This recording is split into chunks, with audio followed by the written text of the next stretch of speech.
Triest en troosteloos was meestal de aanblik die de Nederlandse badplaatsen boden in de afgelopen vakantiemaanden. Weggedoken achter glas of gehuld in beschermende kleding brachten duizenden badgasten de ene sombere dag na de andere door aan onze Noordzeekust, die belaagd werd door de ene depressie na de andere.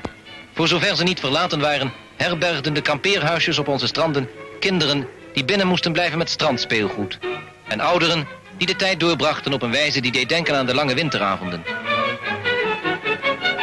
Ja, slecht weer was troef deze zomer. Dat merkten ook de manufacturiers, die met de badpakken bleven zitten, maar des te meer warme kledingstukken verkochten.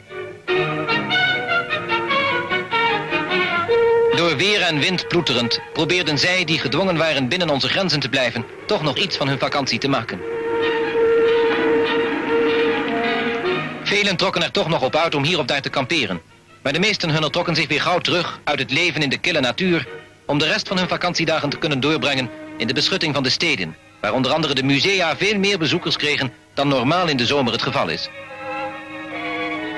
Voor de kinderen werd de grote vakantie, die tijd van spelen en ravotten, grotendeels bedorven door wind en regen, of door regen en wind, om over de dubbele misère van de vaders en moeders dan maar te zwijgen.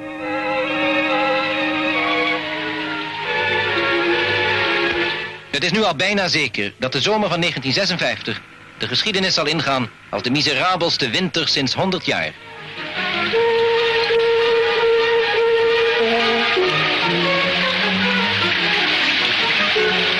Slechts weinigen kunnen terugzien op een geslaagde vakantie in eigen land. Tot die gelukkigen behoort zeker de man die samen met zijn vrouw midden in de natte moesson een huisje huurde. En een hoogtezon. En al regende het dan ook dag in dag uit pijpen stelen, mevrouw werd toch mooi bruin. En meneer lachte in zijn vuistje. Wat zeg ik, hij was door het dolle heen. De regenverzekering dekte de schade van een vakantie die in het water was gevallen.